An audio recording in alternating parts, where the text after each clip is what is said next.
We begin with some developing news that first broke this morning. A crash shutting down parts of I-80, but it's what police found in a car on that roadway that sparked a deeper search. Police are trying to figure out what happened to a woman who was found dead in a car with gunshot wounds. That's where we find our own Sydney Glenn with the very latest on this afternoon. Sydney. Brian and Amy, obviously things are back open here, but this section of I-80 was closed for hours today. Police, of course, know where things ended, but now they're trying to piece together what happened first and where exactly this all started. Police got a call around 3 o'clock this morning of a single vehicle crash. They responded to that accident and were shocked to find a woman dead in the car, the driver nowhere to be found. Right now, there are still a lot of question marks to where this all really began and what happened leading up to this moment. We don't know the motive. We don't know the scenario behind it. They are interviewing the driver of the vehicle. They are determining and receiving leads that they are following up on. Of course, this is something police say they do not see very often. They do believe this was possibly a secondary point for whatever first began, or maybe even earlier than that. Of course, you heard the public information officer say they have spoken to that driver. They're just following up in leads at this point. I did just speak with the public information officer for Unified Police because they are taking over this investigation. She tells us she's waiting to hear from the detective, but hoping to have an update for you soon. Of course, as soon as we hear any sort of updates, we will let you know right here and on Fox13Now.com. Live in South Salt Lake, Sydney Glenn, Fox 13 News, Utah. Community members are mourning the loss of 32-year-old Shandon Nicole Scott. Police say she was shot and killed by her boyfriend yesterday morning. Unified Police say they found Scott deceased in a car on I-80 westbound near the State Street exit around 3 o'clock Saturday morning. A suspect was then arrested in the afternoon. Fox 13's Sydney Glenn has more on this story. There was a fight right in here, in this carport. This resident is describing what he heard in his own neighborhood before he intervened. He doesn't want to share his name. I asked them to stop fighting. It was about after midnight, 1 o'clock-ish, and then they got in the car and continued fighting in the car. And almost about between 3 and 3:30 is when the shots were here, and there were 4 shots. That's when Unified Police say the suspect drove off with an injured woman in the passenger seat and eventually crashed on I-80. It's really difficult for me because I wish I had been able to do something more for her. Police believe Shandon Nicole Scott's boyfriend is the one who pulled the trigger. They have a relationship and they have several prior domestic violence between the two of them. Now police are working to piece together the entire picture. We do that so that this victim, who can no longer speak for herself, has a voice. And our homicide detectives act as that voice. A red clothes sign hangs from the home the suspect allegedly lived in. Police say it's because this was a meth house. That we have no idea who actually lives here, who doesn't live here. Members of the community can't help but think of what could have gone on inside the home and continue to mourn for Scott. It's difficult. It's like you never expect that to happen right where you live. And that was Sydney Glenn reporting for us. Police say they have arrested Scott's boyfriend. He was found at a church nearby. He is expected to face several charges, including murder. His name has not yet been released. And if you or someone you know is a victim of domestic violence, there are resources out there. You can call the number on your screen, 1-800-897-LINK. Again, that's 1-800-897-5465. And if you're in immediate danger, call 911. 10 days after a Houston mother of 3 disappeared, we are hearing from one of her children for the first time. Erica Hernandez was last seen in the early morning hours of April 18th. Tonight, her daughter talks with our David Gonzalez about the search to bring mom home. He joins us live in South Houston tonight. David? Len, Erica's daughter, and also her family are doing whatever they can to keep her face and her name in the public eye as much as possible. They just left this command post off 288 in Reed Road not too long ago to spread flyers out in the community. Erica's daughter says that they'll do whatever they can to bring her home. You know, it does get to me sometimes, but I know I have to be strong and I have to be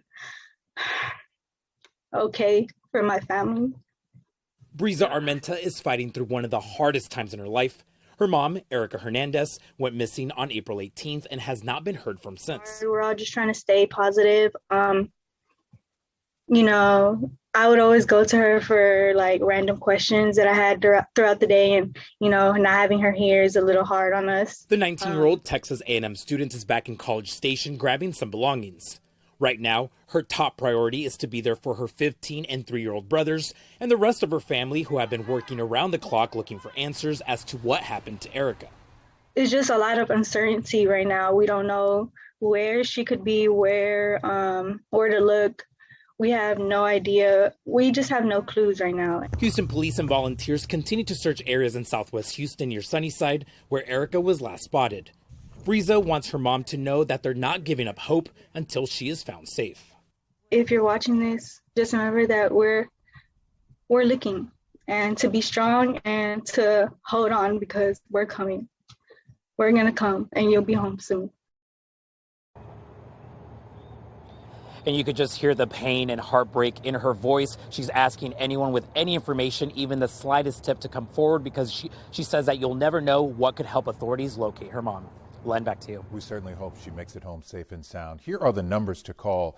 If you know anything about Erica Hernandez's disappearance, call HPD at that number, 832-394-1840. Texas EquiSearch at 281-309-9500. Now, Erica was last seen driving a 2000 black Acadia GMC truck, Texas license plate number MKJ3303. Tonight, a Houston couple could use your prayers and maybe a little help. 2 weeks after finally moving into a place of their own, their little girl was hit by a stray bullet while sitting in her car seat this week. Janelle Bluta is talking to the parents about this heartbreaking setback as the family tries to get back on its feet.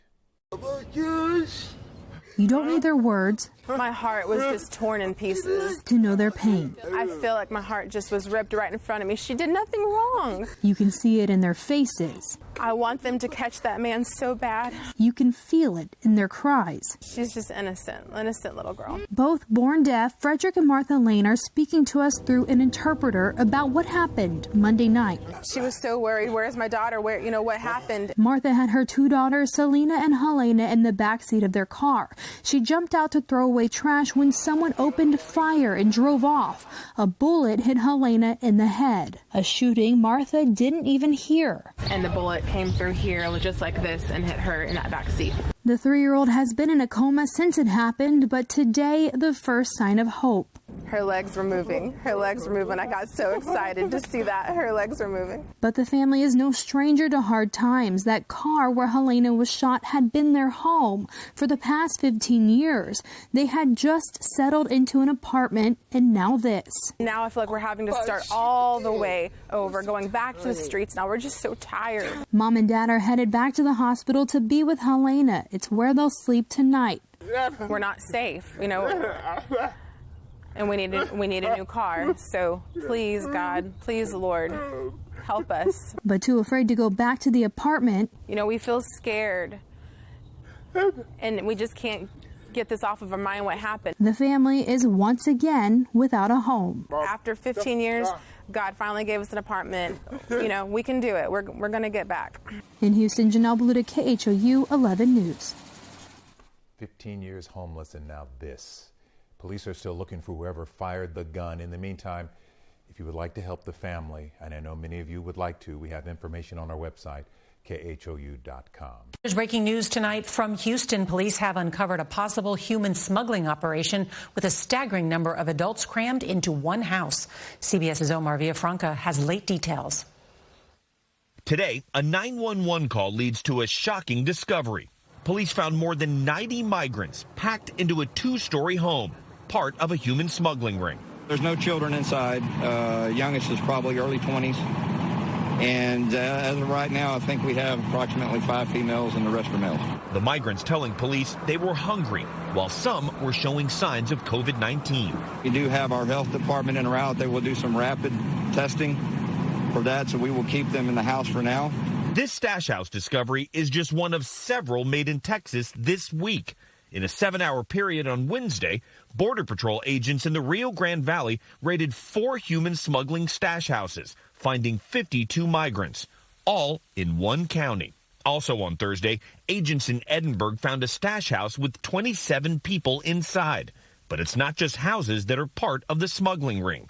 A few hours later, agents in the Rio Grande Valley found more than 20 migrants hiding in the back of an 18-wheeler. Omar Villafranca, CBS News. What type of perverted person are you? I want to know right now. An angry father confronting the woman who allegedly sexually abused his 13-year-old son. You are a monster. You are a pedophile. You're a child molester. Do you understand me? On the other end of that phone call, Brittany Zamora, their son's 6th grade teacher at Las Brisas Academy Elementary School in Goodyear, Arizona. Why do you say that? Oh, see, I'm a lot smarter than you. Not long after, Zamora was arrested. The officer has a body cam on him as well. The 27-year-old pulled over and put in handcuffs, charged with sexual abuse after allegedly carrying on a secret relationship with one of her students. Zamora, did you have an inappropriate relationship with a 13-year-old boy, one of your students? It wasn't that trove of handwritten notes that would uncover the alleged abuse. Instead, the boy's parents discovered illicit cell phone conversations by using a free app called Sentry. It monitors keywords and one day flagged repeated use of the word baby. I saw at the bottom that it had Mrs. Zamora Instagram profile. I told my husband and we looked it over. Dad confronted his son. The child explaining during this interview with investigators, which was blurred to protect his identity. Like, he came home and he was like, come to my bedroom. I said, yes, sir.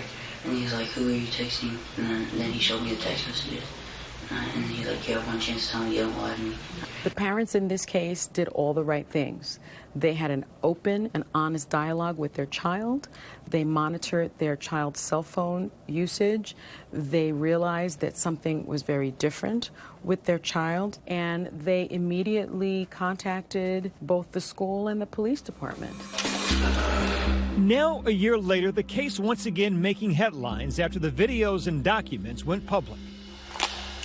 This case, part of a disturbing reality. The U.S. Department of Education estimates that 4.5 million students, or 1 in 13, experience sexual misconduct at the hands of a school employee sometime between kindergarten and 12th grade. Culturally, we have this misconception if someone's a hot teacher and it's a young boy, this is something they want and that it's a positive. And that, in fact, is not the case. Studies show that a violation of trust, especially when it's a teacher, can be very damaging psychologically. A 35-year-old teacher who had sex with a 13-year-old 6th grader sentenced to 80 days in prison. The teacher-student affair has made headlines before, most famously with Mary Kay Letourneau. Back in 1997, the married teacher pleaded guilty to 2 counts of rape for sexually abusing her 12-year-old student, Vili Falau.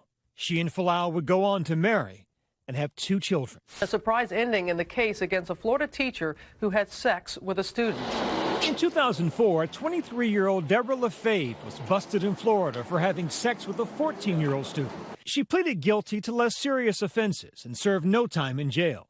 Like many other convicted teachers, she did have to register as a sex offender. One of the most damaging things about these cases of child sex crimes is the power dynamic. The fact that you have this almost parental figure grooming you and abusing you can have lifelong ramifications on the child victim. In the Arizona case, officials say Zamora began illicit communications with the 13-year-old boy, a student in her class, by using a school messaging app. She said that, text her so she wouldn't be bored. And I said, hi, Miss Zamora, and then she texted back, hi, and then we just started texting. But he says the messages kept up and soon turned explicit. I don't remember how it got really intense, but we would flirt and say she would be like, oh, MG, I love you, and I would tell her I love her too. And then she would talking about how she wanted to do stuff with me, and I would tell her that I wanted to do that too. The boy says things escalated to sexual touching during class while other students watched videos. Then he says one night while the alleged victim and his siblings were sleeping over at their grandparents' house, they met up outside school. And she was all like, let me come over so I can show you how much I love you. She was all like, where is your grandparents' house? I'm like, in Tolleson. And then she's like, okay, send me the address because her husband was fishing. He says he snuck out and met Zamora in her vehicle. And I got into the car and she started like kissing me, and then she gave me and then I left. He says it would happen again the next night, only that time it ended with intercourse. So then you said that she got on top of you. And whose idea was that? Hers. Hers. So what was she saying to you? She's just telling me to relax. On one occasion, another student allegedly acted as a lookout. That child also interviewed by police.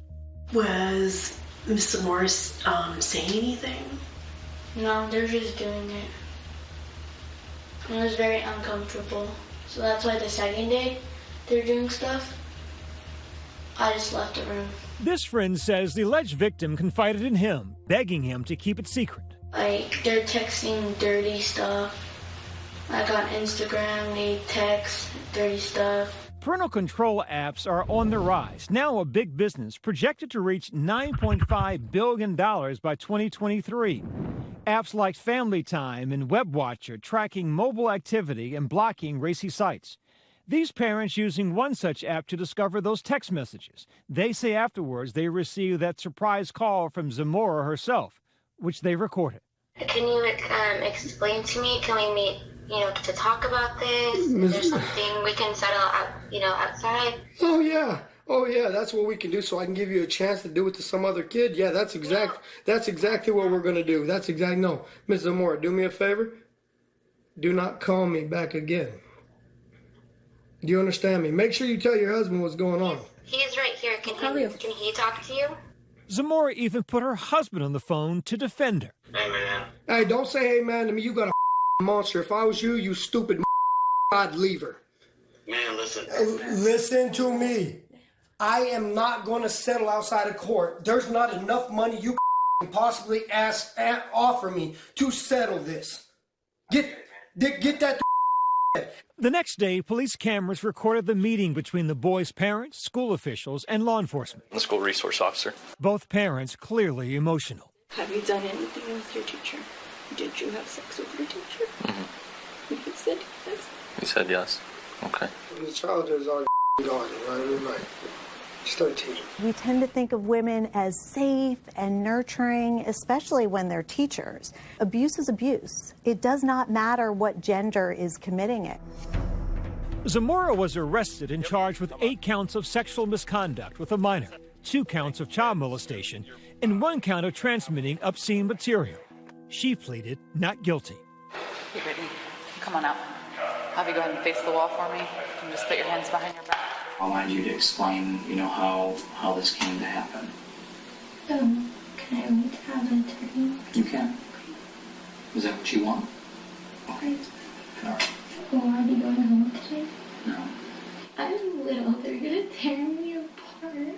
In a raid on Zamora's classroom, investigators say they found dozens of notes from the boy to his teacher, many on brightly colored Post-its or scraps of notebook paper. The childish handwriting spelling out messages like, "You're so sexy," and "You just look really cute right now." Very often the teachers are very popular and very well liked. So they use that as a way to seduce and to appear safer than they actually are. But the studies show that if they were put in the same situation of teaching, they're likely to reoffend. I would love to go home. For now, Brittany Zamora remains in Maricopa County Jail. She surrendered her state teaching certificate in December. An attorney for Brittany Zamora did not return our request for comment. Hi, everyone. George Stephanopoulos here. Thanks for checking out the ABC News YouTube channel. If you'd like to get more videos, show highlights, and watch live event coverage, click on the right over here to subscribe to our channel. And don't forget to download the ABC News app for breaking news alerts. Thanks for watching.